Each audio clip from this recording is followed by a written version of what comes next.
শোল মাছের তরকারি আমি আলু দিয়ে ভুনা ভুনা করলাম, সঙ্গে কাটুরিয়া ডাঁটা হচ্ছে সর্ষে বাটা দিয়ে চচ্চড়ি করলাম। কিভাবে দুইটা তরকারি রান্না করলাম সম্পূর্ণ ভিডিওটি ডিটেলভাবে দেখলেই বুঝতে পারবেন। চলুন দেখিয়ে দিই কীভাবে রান্নাবান্না শুরু করলাম।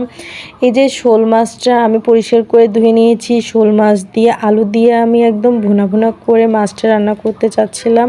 আরেক পাশে কিন্তু আমি হচ্ছে কাটুরিয়ার ডাঁটাও কেটে রাখছি আছে। কাটুরিয়ার ডাঁটা হচ্ছে আমি সরিষা বাটা দিয়ে রান্না করব। এইদিকে আমি শোল মাছটা রান্না করার জন্য মশলাটা ভালো করে কষিয়ে নেওয়ার পরই তারপরে এই যে ধুয়ে রাখা আলুগুলো দিয়ে দিলাম। আলুটা আমি এখন কিছুক্ষণ কষিয়ে নিব মশলার সঙ্গে। আলুটা আমি কিছুক্ষণ কষিয়ে নেওয়ার পরই তারপরে শোল মাছগুলো দিয়ে দিয়েছিলাম। তারপরে মাছ আর আলুটা একসঙ্গে কিছুক্ষণ আমি কষিয়ে নেওয়ার পরই ঝোলের পানি দিয়ে দিলাম পরিমাণ মতো, যেন আলু আর মাছটা পুরোপুরি সিদ্ধ হয়ে যায়। এদিকে কিন্তু আমি সরিষা বাটা দিয়ে যে আমি ডাঁটা দিয়ে চচ্চড়ি করব, সেই জন্য সরিষা, তারপরে পেঁয়াজ, রসুন, আদা, জিরা সব কিছু একদম আমি পেস্ট করে নিয়েছি। ওর মধ্যেই আমি কাঁচামরিচও দিয়েছিলাম সরিষা বাটার মধ্যে দিয়ে। সব কিছু একসঙ্গে পেস্ট করে নেওয়ার পরে হলুদের গুঁড়া, মরিচের গুঁড়া, ধনিয়ার গুঁড়া, টেস্ট অনুযায়ী লবণ দিয়ে দিলাম।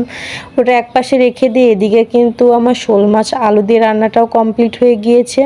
ওটা রান্না তো কমপ্লিট হয়ে গেল। চলেন দেখিয়ে দিই আমি সরিষা বাটা দিয়ে কাটুরিয়া ডাঁটা কীভাবে রান্না করলাম। প্রথমেই তো সব কিছু একসঙ্গে নিয়েছিলাম। তারপরে এই যে তেলের মধ্যে সামান্য আমি জিরা ফোড়ন দিই। তারপরে এইটা বাটা মশলাগুলো সব কিছু দিয়ে অনেক সময় নিয়ে কিন্তু এই সরিষা বাটার যে মশলাটা ভালো করে কিন্তু আমি কষিয়ে নিয়েছি। এই সরিষা বাটা দিয়ে কাটুরিয়া ডাঁটা রান্নার মেন উপকরণই এই সরিষা বাটাটা যদি আপনি ভালো করে কষিয়ে নেন না, খেতে এমনিতেই অনেক মজা লাগে। কাটুরিয়ার ডাঁটা আপনারা রান্না করার প্রথম উপকরণ মশলাটা আপনারা ভালো করে কষিয়ে নেবেন। দেখবেন কাটুরিয়ার ডাঁটা কিন্তু খেতে অনেক মজা লাগে এরকম চচ্চড়ি করলে। এদিকে সব কিছু কষিয়ে নিয়ে ঝোলের পানি দিয়ে দিলাম, দেখতেই পেলেন। এদিকে কিন্তু আমার কাটুরিয়ার ডাঁটা রান্নাটা কিন্তু একদমই কমপ্লিট হয়ে গিয়েছে।